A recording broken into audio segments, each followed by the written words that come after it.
Hello my dear students, good afternoon, welcome to lucky education. सबसे पहले topic start करने से पहले आज का ज्ञान, आज की knowledge. Good morning, good afternoon, good evening, good night कब बोला जाता है? आप मेरी बात थोड़ा सा समझेंगे तो मैं साइड में कुछ स्पोकन से रिलेटेड आपको टॉपिक्स बताता चल रहा हूँ साइड में, ठीक है ना? तो कब बोले जाते हैं तो आप देखें ज़रा। जैसे ही हम सुबह जब उठते हैं, उठने के बाद 12 बजे तक हमको सभी से गुड मॉर्निंग कहना होता है, ठीक है? कभी कभार एक कन्फ्यूजन बच्चों के मन में आता है, वो मुझसे क्वेश्चन भी पूछते हैं कि सर ये गुड नून कब बोलेंगे? तो मैं आपको एक बात बता दूं, एग्जैक्ट 12 बजे घड़ी में थोड़ी देखोगे आपके 12 बज गए अब सर अभी हम गुड नून बोलें, ऐसा नहीं है। तो सबसे पहली बात, 12 बजे तक आपको गुड मॉर्निंग बोलना है। 12 बजे से लेके और 5 बजे तक आपको गुड आफ्टरनून बोलना है। 5 बजे के बाद आपको गुड इवनिंग बोलना है। और जब आप किसी व्यक्ति से विदा लें और ये फाइनल हो जाए कि अब आप उससे दोबारा नहीं मिलेंगे शाम के बाद, तो आप उसको गुड नाइट कहेंगे।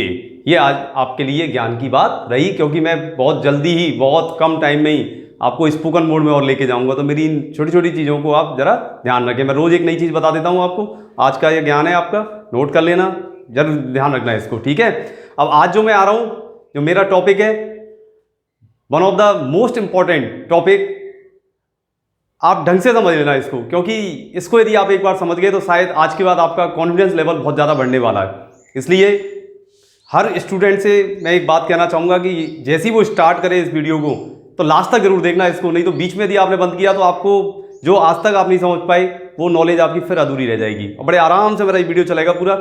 जहाँ कहीं भी आपको दिक्कत हो, फिर मैं कह रहा हूँ मेरे कॉमेंट बॉक्स में जाएँ, बिल्कुल मुझसे पूछें जहाँ भी आपको दिक्कत आ जाए, ठीक है? स्टार्ट कर रहा हूँ मैं बिल्कुल बेसिक्स, जो इंग्लिश की कहते हैं ना, बिल्कुल कहते हैं सर जीरो, तो जीरो से ही मेरी सब चीज़ें चल रही हैं। अब देखते हैं आप कितना इंप्रूव कर पाते हैं अपने आप में। तो आज मैं स्टार्ट कर रहा हूँ, तो समझना जरा ध्यान से। तो सबसे पहले आपसे एक क्वेश्चन पूछूंगा मैं। सबसे पहले मेरा क्वेश्चन है, अल्फाबेट कितने होते हैं? मेरा आपसे क्वेश्चन है, अल्फाबेट कितने होते हैं? ये देखिए जरा क्वेश्चन। मैक्सिमम स्टूडेंट्स जब मैं इस क्वेश्चन को पुटअप करता हूं तो मुझसे तुरंत कह देते हैं सर अल्फाबेट 26 होते हैं। अब मैं आपको बता दूं जरा, जो आपके दिमाग में आज तक चल रहा है उसको जरा चेंज कर लेना। अल्फाबेट किसी भी लैंग्वेज में, अल्फाबेट किसी भी लैंग्वेज में, चाहे वो हिंदी हो, इंग्लिश हो, संस्कृत हो, उर्दू हो, सिंधी हो, पंजाबी हो, लैंग्वेज कोई सी भी हो, अल्फाबेट एक ही होता है। ध्यान रखना इस चीज का, ठीक है? तो यहां पर आप क्या कहेंगे? अब आपके बाद आज के बाद कोई आपके मन में डाउट नहीं रहना चाहिए। अल्फाबेट कितना होता है? 1, ओनली 1, ठीक है? हाँ, बात जो आप बोलते हो ना कि सर 26 होते हैं, वो 26 अल्फाबेट नहीं होते, वो क्या होते हैं? क्या है यहां पर? वो होते हैं आपके लेटर्स, जो कितने से कितने तक बनते हैं? A to Z बराबर कितने हो गए? 26। क्या है ये? 26 लेटर्स। तो चलो इसको थोड़ा एक एग्जांपल से समझ लेते हैं, आपकी वो दूर हो जाएगी। एक तो इसको मैं उसमें लिख देता हूँ, इसकी एक हिंदी भी होती है, उसको देखें आप जरा। इसको बोलते हैं हम वर्णमाला। हिंदी वाले आपको ज़्यादा अच्छा समझाते थे, मैं कोशिश कर रहा हूँ हिंदी में लिखने की। वर्णमाला या अक्षरमाला, ठीक है? समझ आ गई इसकी हिंदी? अब यहां पर देखो, मैंने कोशिश की है माला बनाने की, तो ये क्या मोती है? ये रे, ये सब क्या है? 1 1 2 3, ये सब मोती बने हुए हैं। अब ये मोती क्या है? मोती क्या है? इसमें लेटर्स हैं ये, ठीक है? अब जब हम एक साथ सबको इसमें पिरो देंगे, मोतियों को, लेटर्स रूपी जो मोती है हमारे, इनको जब हम पिरो देंगे तो हमारी क्या बन जाएगी? हमारी एक क्या बन जाएगी? माला बन जाएगी। अच्छा, हमारे जो मोती हैं लेटर्स, इनको हम क्या बोल सकते हैं? उसको हिंदी में क्या बोलते हैं? वर्ण। और क्या बोल सकते हैं? अक्षर। तो इनसे मिलकर क्या बन गई हमारी? क्या बन गई यहां सब? इससे मिलकर बनी हमारी अक्षर माला या वर्ण माला। समझ में आ गई बात? देखो मैंने यहां समझाया है आपको। ये सब ये मोती बन रहे हैं, सब क्या है? ये सब लेटर्स हैं, यानी कि ये क्या है? अक्षर है, वर्ण है, और इनको मिलाकर क्या बन गई? वर्णमाला या अक्षर माला। और उसको हम क्या बोलते हैं इंग्लिश में? अल्फाबेट। तो ये कितनी बनी? एक ही तो बनी। माला कितनी बनी? एक बनी ना। तो इसका मतलब क्या हुआ? अल्फाबेट कितने होते हैं इंग्लिश में? एक होता है, ठीक है? आप शॉर्ट में यदि कोई आपसे पूछ ले कभी भी कि एक लेटर में कितने अल्फाबेट होते हैं, तो आप हमेशा ध्यान रखना, चाहे वो कितने भी बोल ले, चाहे लेटर पूछे चाहे कुछ भी पूछे, आपको क्या कहना है, अल्फाबेट कितने होते हैं, 1। किसी भी भाषा में, मैं तो इंग्लिश की बात नहीं कर रहा, मैं और भी कह रहा हूं आपसे, किसी भी भाषा में, चाहे वो हिंदी हो, संस्कृत हो, कोई सी भाषा हो, अल्फाबेट हमेशा 1। ठीक है, फाइनल हो गया, क्लियर हो गई है कि एक चीज इंपॉर्टेंट, तो इसको आप ध्यान रखेंगे आज के बाद, कभी भी 26 ना बोलें, हमेशा क्या बोलें, 1। यहां पर आइए जरा, लेटर्स, ए से लेके जेड तक हमारे पास कितने लेटर्स होते हैं, 26। इसमें आपको मैं बता दूं, वोवल जो होते हैं वो होते हैं हमारे पास 5। वो कौन कौन से होते हैं, ए, ई, आई, ओ और यू। ठीक है, बाकी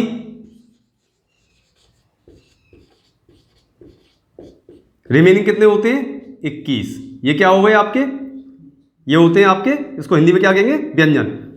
इतना सभी जानते हैं, वोवल स्वर होता है और कॉन्सोनेंट क्या होते हैं, व्यंजन। ये रिमेनिंग कितने होते हैं, 21। पहली बात। अब देखिए जरा आगे, जब इन लेटर्स को किसी क्रम में लगा दिया जाए, ठीक है, जब इन लेटर्स को किसी ऐसे क्रम में लगा दिया जाए जहां पर इनका कोई मीनिंग हमें नजर आने लग जाए, तो ये किस में कन्वर्ट हो जाता है, ये बन जाते हैं फिर वर्ड बन जाते हैं, यानी एक शब्द बन जाता है, या वर्ड्स बन जाते हैं, शब्द बन जाते हैं। जैसे कि मेरे पास ए से लेके जेड तक है और मैंने कहीं आपको इनको मिला दिया आपस में, मैंने मिला दिया क्या, मैंने लिख दिया DOG। अब जैसे ही मैंने इसको मिलाया तो इसका एक अर्थ निकलने लग गया, डॉग, एलिफेंट, एप्पल, बनाना, जो भी आप इसको बनाएंगे उसका जैसे ही अर्थ निकलेगा वो किस में कन्वर्ट होगा, सीधा वो एक क्या बन जाएगा, वर्ड बन जाएगा, यानी कि वो क्या बन जाएगा, वर्ड। ठीक है, तो क्या मतलब हुआ, लेटर्स 26, इनसे इनको मिलाकर इनको मिलाकर क्या बन गया, वर्ड बन गया। ठीक है, आगे आ जाइए, कुछ शब्दों को मिलाकर, अब ये इंटरलिंक्ड है दोनों, देखिए सब मिल रहे हैं एक दूसरे से, यहां पर ये, यहां से ये, यहां से ये, सब इंटरलिंक्ड है एक दूसरे से। जब इन शब्दों को किसी क्रम में रख दिया जाए, अब इसके बाद देखिए यहां पर जैसे ही आपका सेंटेंस आया, मैंने पहले यहां डेफिनेशन लिख दी है आपके लिए, जिससे आपके मन में बिल्कुल किसी भी तरीके का कंफ्यूजन नहीं रहेगा, ये ध्यान रखना मेरी बात को। सेंटेंस की डेफिनेशन देख लीजिए, फिर दोबारा वापस आ जाएंगे यहां पर। सेंटेंस की डेफिनेशन क्या कहती है, अ कलेक्शन ऑफ वर्ड्स, शब्दों का एक समूह, ठीक है, विच कम्युनिकेट द कंप्लीट मैसेज, जो कम्युनिकेट कर दे, जो समझा दे सामने वाले को, क्या समझा दे, यहां पर ध्यान दे जरा, कंप्लीट मैसेज, जो पूरे संदेश को दे दे, कंप्लीट मैसेज दे दे, उसको समझा दे, इज कॉल्ड अ सेंटेंस। क्या कहलाता है वो, सेंटेंस कहलाता है। अब इसके साथ साथ आपकी निगाह सामने और रहनी चाहिए, यहां पर देखना जरा, मैंने कुछ डाउट्स क्रिएट किए हैं आपके मन में, वहां पर वो निगाह रखें आप, उसके बाद इसके बाद उसको डिस्कस करेंगे फिर कि ये कैसे संभव है। तो देखिए जरा, अ कलेक्शन ऑफ वर्ड्स, ये हो गया, विच communicate the complete message is called a sentence.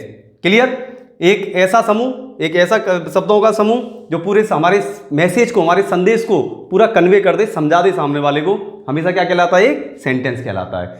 अच्छा, एक सेंटेंस की बात करें तो देखें आप जरा ध्यान देना मेरी बात पर, कभी भी फुल स्टॉप, ठीक है, यहां पर इसको लिख देते हैं,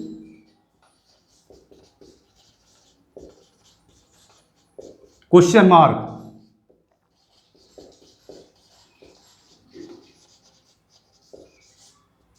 एक्सक्लेमेटरी, ये तीन देख लेना जरा ध्यान से, कभी भी इस तरीके से आपको ये तीनों लगे मिल जाएं तो हमेशा आप समझ लेना वो कहीं ना कहीं हमें क्या दे रहे हैं, कंप्लीट क्या दे रहे हैं, मैसेज दे रहे हैं। यही आपको यहां से ही क्लियर होगा, वो सभी चीजें क्लियर होने वाली हैं अभी सेंटेंस के बारे में। तो यहां पर आपने देख लिया कि कभी भी आपको सेंटेंस के लास्ट में फुल स्टॉप मिल जाए, कभी भी आपको क्वेश्चन मार्क मिल जाए, या कभी एक्सक्लेमेटरी साइन भी मिल जाए, तो भी वो हमें पूरा मैसेज दे देता है और वो किस कैटेगरी में आ जाता है, सीधा हमारे सेंटेंस की कैटेगरी में आ जाता है। समझ आ गई बात। यहां पर देखें, अब मैंने एक डेफिनेशन भी लिखी है, डेफिनेशन भी मैंने लिखी है, और ये सर तो आपके शायद परिचित होंगे, यहाँ पर उनके लेक्चर्स बहुत सारे ये दे चुके हैं यहाँ से लकी एजुकेशन से। तो यहाँ पर देखिए मैंने उनका नाम लिखा है और वास्तव में वो डिजर्व भी करते हैं, इसीलिए मैंने उनका एग्जाम्पल दिया है और जल्दी आपकी समझ में आ जाएगा। Saraj Porwal sir is a very good teacher, बहुत अच्छे अध्यापक हैं, full stop. He teaches us mathematics, वो हमें मैथमेटिक्स पढ़ाते हैं। He lives in Bharatpur, Bharatpur में रहते हैं। He helps the students in solving their problems, वो अपने बच्चों की, स्टूडेंट्स की हमेशा उनकी समस्याओं का समाधान करने में मदद करते हैं। देखें जरा यहाँ पर, क्लियर हो गया यहाँ से लेके यहाँ तक? देखो मैंने एक सीक्वेंस सेट किया है, इसी वजह से कहीं भी दिक्कत नहीं आएगी। वैसे तो आपको वाले यार, फिर भी आए तो मैं तैयार हूँ, मुझसे पूछना आप। तो यहाँ पर देखें आप जरा, अब मैं आपसे यदि पूछूं कि ये जो मैंने आपको एक ये सेंटेंस अलग अलग दे रखे हैं, ठीक है, यहाँ से लेके यहाँ तक क्या हो गया? ये कलेक्शन ऑफ वर्ड्स। समझ में आ गया? पूरा अर्थ समझ में आ रहा है? क्या हो गया? सेंटेंस। यहाँ से मैंने यहाँ तक लिखा, फिर फुल स्टॉप लगाया यहाँ पर, समझ में आ गया? क्या हो गया? सेंटेंस। यहाँ पर फिर ये समझ में आ गया, फिर ये समझ में आ गया, क्या हो गया? सेंटेंस। ठीक है, तो कलेक्शन ऑफ वर्ड्स यहाँ पर लगातार देख रहे हैं शब्दों का ही, तो एक शब्द, दो शब्द, तीन, चार, ये सब चल रहे हैं, इनका एक क्या है? कलेक्शन ही तो है। यहाँ पर आप देखो उनको ध्यान से, ठीक है। अब आपकी बात आती है कि हम सेंटेंस से पैराग्राफ पर कैसे पहुंचे। अब एक साथ मैं क्वेश्चन पुटअप करूंगा आपके लिए, फिर आप मुझे जवाब देना, आपके दिमाग में तुरंत क्लिक करेंगे क्या इसका आंसर क्या होगा। तो देखें, मैंने यहाँ पर लिखा है पैराग्राफ। कुछ सेंटेंसेस से पैराग्राफ बनता है। इसका मतलब क्या हुआ? एक सेंटेंस, दो सेंटेंस, तीन, चार, पांच मिला के ये सेंटेंस बन गए। अब यदि आपसे कोई ये पूछे कि ये क्या है, यदि आपसे कोई और लिखकर पूछ ले कि ये क्या है, तो आप ये मत कह देना कि सर ये सेंटेंस हैं, अलग अलग सेंटेंस हैं। हाँ भाई सेंटेंस हैं, लेकिन आप शॉर्ट में बात करें तो आपको क्या कहना पड़ेगा? ये क्या है? एक मिलकर, ये मिलकर क्या बन गया हमारा? एक पैराग्राफ बन गया।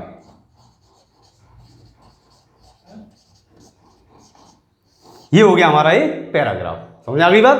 तो ये पूरा सीक्वेंस सेट होता है, जो बेसिक्स हमारी चल रही है, उस बेसिक्स में आप ध्यान से समझें इन सब चीज़ों को। मैंने आपको देखो समझाया है पूरा, अभी तो स्टार्ट किया है मैंने, अभी आप बिल्कुल आराम से, बिल्कुल धीरे धीरे सब चीज़ों को समझते चलें, और मैं आपको एक्सप्लेन करूंगा। पहले यहाँ तक एक बार आप देखें ज़रा, तो मैं आपको दोबारा थोड़ा सा रिपीट कर रहा हूँ। मैंने बताया अल्फ़ाबेट वाली बात आ जाए कभी भी तो आप क्या बताओगे? 1। लेटर्स वाली बात आ जाए तो कितने होते हैं हमारे पास? 26। वॉवल कितने होते हैं? 5। और कॉन्सोनेंट कितने होते हैं? 21। क्लियर है ना? वर्ड समझ में आ गया, सेंटेंस आपके समझ में आ गया, सेंटेंस का क्या मतलब है, और पैराग्राफ का क्या मतलब हुआ कि कुछ सेंटेंसेस को मिलाकर क्या बन जाता है हमारा? पैराग्राफ। अब हम यदि आपसे कोई क्वेश्चन पूछ ले, अब देखना जरा ध्यान से, यदि आपसे कोई क्वेश्चन पूछे कि ये यहाँ पर जो लिखा हुआ है, इसमें क्वेश्चन पुटअप कर दे आपसे कोई कि इसके अंदर कितने लेटर्स हैं, इसके अंदर कितने वर्ड्स हैं, ठीक है, इसके अंदर कितने सेंटेंसेस हैं, इसके अंदर ये और पैराग्राफ कितने हैं, तो यहाँ पर हमारा वो शुरू होता है।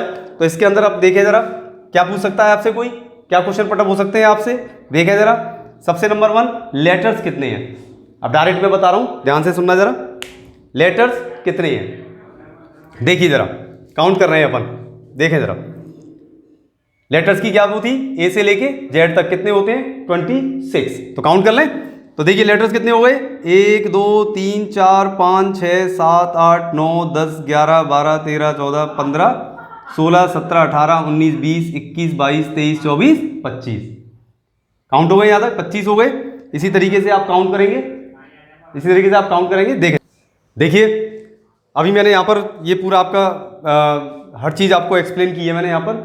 उससे पहले थोड़ा सा मैं बता दूँ, थोड़ा कन्फ्यूजन भी हो जाता है। ये मैंने यहाँ पर वॉवल लिखा हुआ है, इसको वाली आप वॉवल्स कर सकते हैं, इनको 21 जो लिख रहे हैं इनको कॉन्सोनेंट्स कर सकते हैं, क्योंकि ये संख्या में ज़्यादा है। कभी बार कन्फ्यूजन हो जाता है, बाकी तो ऐसी कोई दिक्कत नहीं है। स्वर को यदि हम डिफाइन करेंगे तो वॉवल को ही हम डिफाइन करते हैं, ठीक है ना।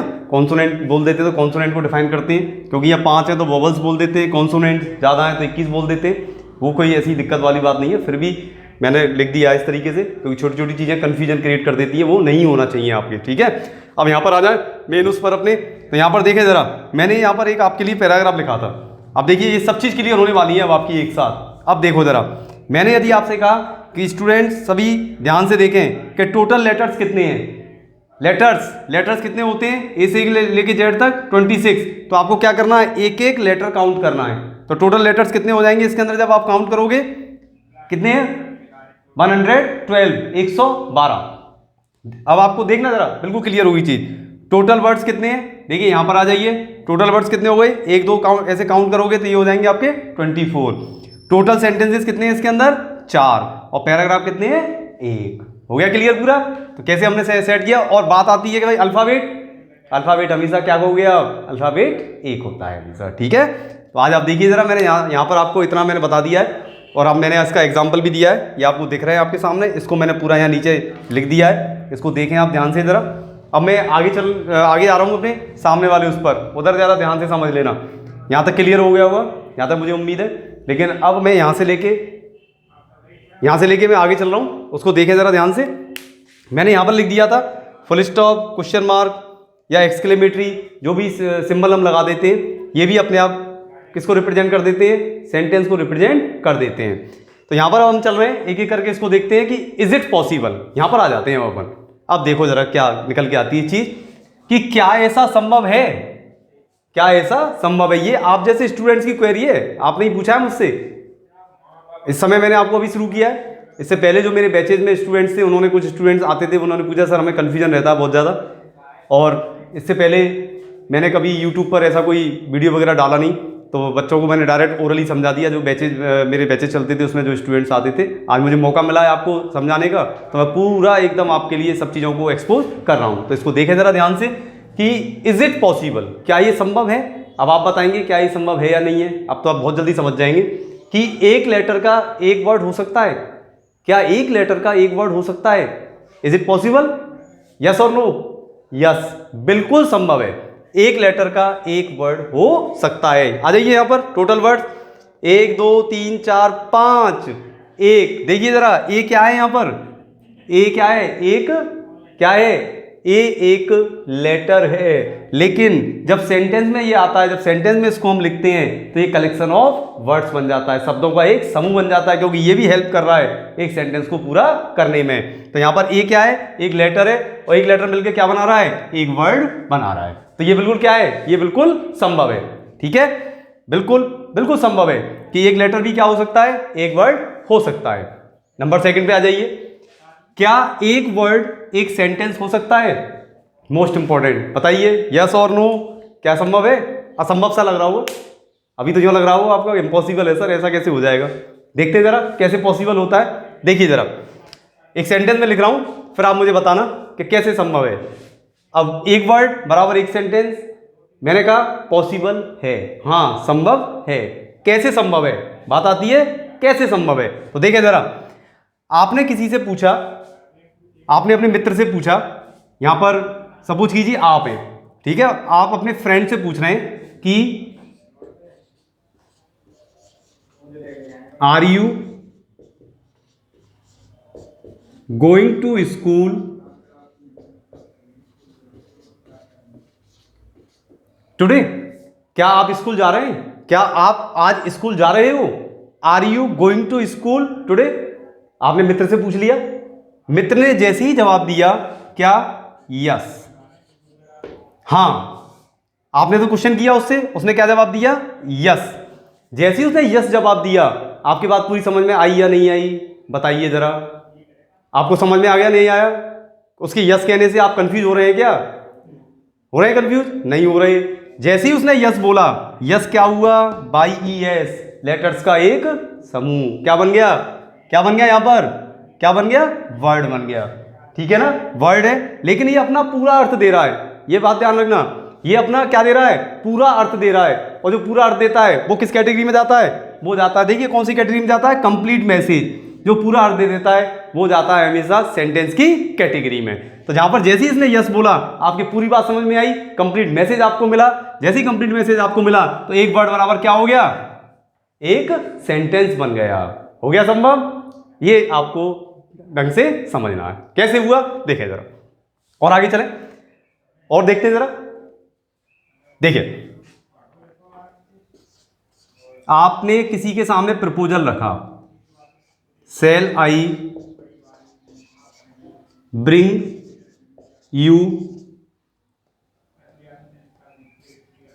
अ कप ऑफ टी। एक तरीके से आपने उसके सामने प्रपोजल रख दिया, shall I bring you a cup of tea. इच्छा जानने के लिए हम सेल का यूज कर देते हैं, आपकी ले आऊंगे एक कप चाय ले आऊंगे आपके लिए, shall I bring you a cup of tea, चाय ले आऊंगे आपके लिए एक।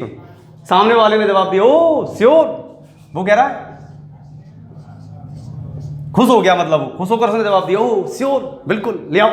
अब जैसे ही उसने कहा, एकदम जब कोई अपनी फीलिंग्स या इमोशन जनरेट करता है तो हमारे किस में चला जाता है, वो एक्सक्लेमेटरी मोड में जाते हैं हम सीधे। उसने कहा श्योर, बिल्कुल ले आओ, कोई दिक्कत नहीं है। जैसे ही उसने ये शब्द ये बोला, एक शब्द बोला, लेकिन आपके समझ में आया या नहीं, आ गया ना कि ले आओ। जैसे ही इसने श्योर बोला, एक्सक्लेमेटरी साइन लगा, एक्सक्लेमेटरी साइन लगते ही किस में पहुंच गया, कंप्लीट मैसेज। कंप्लीट मैसेज में पहुंचते ही ये क्या बन गया, एक वर्ड है, लेकिन क्या बन गया अभी यहाँ पर, एक सेंटेंस बन गया। ठीक है ना, तो एक वर्ड एक सेंटेंस हो सकता है, कहीं कोई दिक्कत नहीं है। ठीक है, अब बात आती है, क्या एक सेंटेंस एक पैराग्राफ हो सकता है? क्या एक सेंटेंस एक पैराग्राफ हो सकता है? इज इट पॉसिबल और नॉट? अब आप क्या कहेंगे, अब तो यस निकल रहा होगा, आप तो सोच रहे होंगे यस, हाँ सर हो जाएगा, लेकिन कैसे होगा? सबसे पहली बात तो दिमाग में ये आती है कि एक पैराग्राफ होता क्या है। ठीक है, एक पैराग्राफ होता क्या है? अब देखिए यहाँ पर मैंने लिखा था आपके सामने, ये मैंने लिख दिया, ये किसके बारे में था, शरद पूर्वाल सर के बारे में था। फिर मैं अपने बारे में लिखने लग जाऊँ कि मैं I know Sharad Purwal very well, he is a very decent man, he is something like that, मैं बोलता चला जाऊँ उसके बारे में। फिर हम एक बार किसी प्लेस पर हम गए घूमने, तो हम उसके लिए पहुँच जाए वहाँ पर कि मैं शरद सर के साथ घूमने आगरा गया था, बहुत अच्छी जगह है, बहुत शानदार प्लेस है। अब हमारा क्या ट्रैक चेंज हो गया, तो ये सब किस में चला जाएगा? मैंने एक पैराग्राफ लिखा है, ऐसे ही अलग अलग यदि हम चेंज करते चले जाएंगे, फिर मैंने अपने बारे में बोला, फिर किसी जगह के बारे में बोला, फिर मैंने किसी कोई पर्टिकुलर जैसे ताजमहल के बारे में बोल दिया, तो ये सब जैसे जैसे अलग अलग होते जाएंगे, ये सब किस कैटेगरी में जाएंगे? ये सब पैराग्राफ की कैटेगरी में चले जाएंगे। क्लियर? अब बात आती है कि एक सेंटेंस एक पैराग्राफ कैसे हो सकता है, ये सबसे इंपॉर्टेंट बात है। तो इसको समझने के लिए थोड़ा सा आप पेशेंस रखें, मेरी बात समझ में आ गई होगी। पहले मैं ओरली समझा रहा हूँ, उस बात को ध्यान से समझना। जब हम अलग अलग लिखते हैं, इस तरीके से हम अलग अलग लिखते हैं, आप 10th क्लास के स्टूडेंट्स हैं, कई बार आपको लिखने के लिए दिया जाता है कि एक पैराग्राफ लिखिए, माय बेस्ट फ्रेंड। अब आप लिखना शुरू करते हैं और एक पैराग्राफ बेस्ट फ्रेंड के बारे में लिख देते हैं, आप एक लिखते हो।